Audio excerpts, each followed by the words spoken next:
Hello and welcome to this ONDR Modurol video. This is video 204 in our series of XK8 videos. In this video we're going to take a look at the CD multi-changer and how to repair it. Particularly in our case, I had the no disc present issue on the head unit, and despite different cartridges, taking the CD player apart, lubricating and what have you, I wasn't successful. So in this video we're going to take a look at how I actually fixed the CD multi-changer and share my experiences of the things I got wrong, and maybe help you if you want to get everything working as it should on your car. My car came with the CD multi-changer. A lot of them do break down. You don't necessarily need it if you've got Bluetooth and use your phone, but in my case, if I have it, I like to have it working on my car. Bit of a OCD thing possibly, but I like CDs as well. So how do we fix it?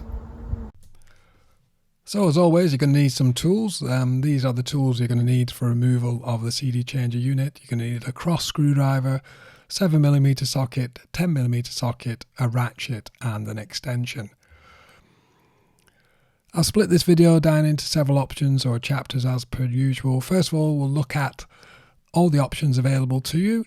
If you'd like to repair, there are several options. Secondly, the removal of the changer itself. We'll quickly look at removing that because most of the options include that. And finally, we'll take a look at the solution we chose. And a bit of a heads up, it is a cheat. So beware of that. You'll find out later on in the video. Okay, so what options do we have available to us? First of all, we can take it apart and attempt the fix ourselves, a bit of a DIY, have a go. I did cover that in video 127, CD no disc error. It did work for a time. We attempted to take it apart, lubricate all the mechanism, assuming the grease had become dry, and that was part of the problem. Unfortunately, it wasn't. It did work a little bit better for a while, but finally it went back to no disc error again. So it obviously wasn't the root cause. So not recommended, to be honest. You can actually stop using the CD changer itself and remove the changer altogether. In doing that, you probably look at a Bluetooth adapter, play music from your phone. But that's a bit of a cop-out, so I didn't want to do that. I like to keep things factory and everything working as it should originally. So the other option then is to buy a generic CD changer that potentially could work. Maybe they're all the same, particularly Jaguar Land Rover multi-changer. They are relatively cheap because instead of just an XK8 one, you're now looking at the complete model of Jaguar Land Rover. I saw one for sale for £22. I did actually buy that one. It looked very similar. It had the same plugs. The chassis and everything looked the same. It used the same changer cartridge. But unfortunately, it didn't work. So my car is a very early car. It's 1996 model. But I think some of the later stereos might accept this multi-changer. So it's a bit of a 50-50 in my opinion whether this solution works for you. The fourth option then is to actually repair the original unit. There is a guy on eBay offering those services for £60 plus shipping the unit to him, which sounds quite reasonable. And then finally, you can actually buy a complete new unit, albeit second hand, but these are quite expensive at £160. So as a summary, you can take the unit apart and lubricate it. It's cheap, but it's not recommended.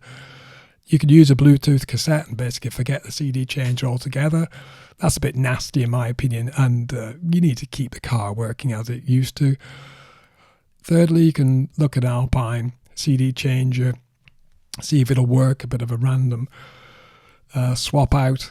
It's reasonably cheap, but it's very risky, and I think it's 50-50 at best whether it would work. Fourth, then, repair the original unit. It's reasonably priced, it keeps originality, and you're pretty sure it's going to work. And then finally, a second-hand unit.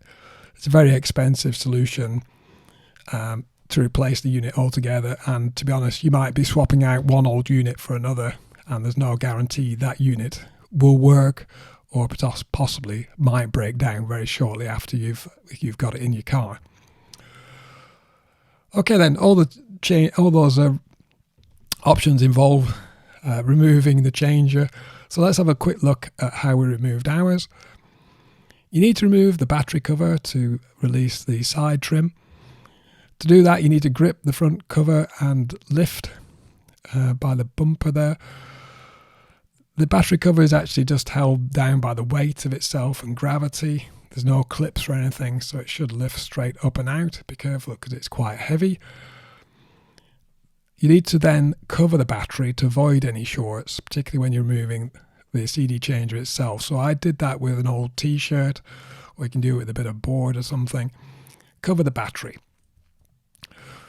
You then need to remove the side luggage trim to access the unit. As I say, the side trim can be pulled out. You need to pull it away from the rear lamp. It's similar to the battery cover. There are no clips holding it in, so it's purely just tucked behind various components. So if you can pull it out from the back lamp there, the rear lamp, it will start to come out. It's actually pivoted at the rear by the trim just behind the fuel tank. So if you take it out from under there, it'll be easy to completely remove it. The multi-changer itself is held onto the bracket with 4 fixing points, 4 bolts there. These bolts can be removed using a 7mm socket. The 2 nearest fixings are very easy to access, easy to get out. They're not far from the boot opening, but the other 2 fixings are a little bit further in the car. You have to lean in to get at them, and particularly the one on the side is pretty difficult to get at. Once you've loosened that one with a ratchet, I suggest using the socket on its own to undo it because it's quite tricky to get at. On that same side, it houses the main electrical connector which is actually clipped to the side of the CD multi-changer chassis. You need to pull it sideways to release from its locations. And then the actual connector, you need to depress a small tab on the top and pull it apart. Should be fairly straightforward. Now the CD multi-changer now will be completely loose, and then you just have to slide it forwards across the battery, as I say, making sure the battery connections are covered to avoid any shorts. And there you got the empty chassis, leaving everything empty. You now need to remove the 2 brackets that are on the top there, just for ease of shipping. They're held on by 2 cross screwdrivers each side. So you remove one with your screwdriver, one side, and then the other side is exactly the same. Both brackets then are removed, and your CD multi-changer is on the bench, ready for whichever repair you choose. So what was the solution we chose and we'd recommend? So having failed to repair ourselves, we decided to leave to the experts. I mean, my background, for anybody's interested, is in production engineering, mechanical engineering. I specialise in stamping and in press shops, etc. So electronics isn't really my game, as it were. Hence, when I did the original repair, it was more about lubricating the chassis, and even that didn't work. So we decided to leave to the experts, and we found this guy, Daniel Bindley, and his eBay shop, Daniel8511, and he specialises in Jaguar Land Rover audio repairs. So it's right up our street. It's exactly what we're after. So we thought we'd give Daniel a try and send our unit off to him. So first of all, we needed to package the CD changer for shipping. We found a suitable box for it. We also had to write a note with explanation of the symptoms to put inside the box, so Daniel knew what he was trying to repair. In our case, it was the no disc error. It would actually play sometimes, but it's completely random. It wouldn't play the CD you wanted to play, etc. So the CD head itself seemed to be reading okay. It was just something wrong with the mechanism or the logic of the unit. Possibly a dry joint, I'm not sure. So what we did, we used plenty of bubble wrap and actually cut some foam inserts inside the box to make sure we had the best packaging possible. You are actually responsible for the packaging both ways. Daniel reused your packaging to send it back, so it's in your interest to use the best packaging possible. And as I say, you need to pay for shipping to Daniel, but obviously the return shipping is included in the price. So we did that. I did actually make sure it had been delivered. I got proof of delivery, and I show you this photo just to show you that this guy is not short of work. His surfaces are in demand. There's a lot of Jaguar Land Rovers with CD changes and head units needing repair, and Daniel's a busy guy by the looks of it, if this photo is anything to go by. So the details of repair aren't really relevant. Daniel's obviously an expert in doing these things. I'm not interested in how he repairs it. I'm just interested in the result, and we'll come into that shortly. There was actually an email after Daniel received it and started the repair. We did find that somebody had been in there and putting grease on everything, and it was not economic for him to do that with the price we'd originally paid. So he'd actually offered to actually replace the whole mechanism with a refurbished unit for an extra £60. So I felt a little bit guilty because I was the one who bodged it and put all the grease everywhere, and I made life more difficult for him. Not unreasonably, he was asking for some more money, so I was quite happy to proceed with that. I'll say, not recommended to grease everything willy-nilly if you don't know what you're doing, which is what I did. So there's further costs. So we paid the extra, and actually we received the unit repaired in just over 2 weeks, including shipping both ways. So it's a fairly rapid turnaround. The result, now the CD multi-changer works perfectly off the head unit. I get the disc I want when I want it. I can play the tracks. Everything's great. Plus Daniel's actually guaranteed the multi-changer for 12 months as part of the deal. So in summary, out of all those options, the repair of the original unit worked out a little bit more expensive for me because, I say, had a new chassis in there and the postage, etc. So you're looking about £125, £130, depending on what type of shipping you use.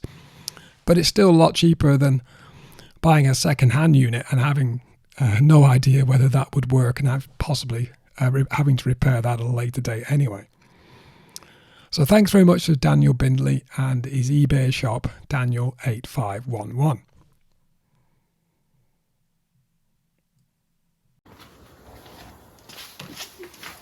Okay, there you go. It's all back together. It all works great. I'm extremely happy with the result.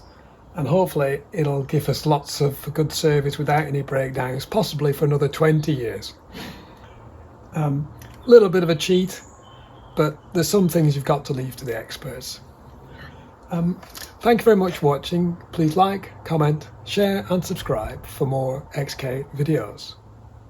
See you later.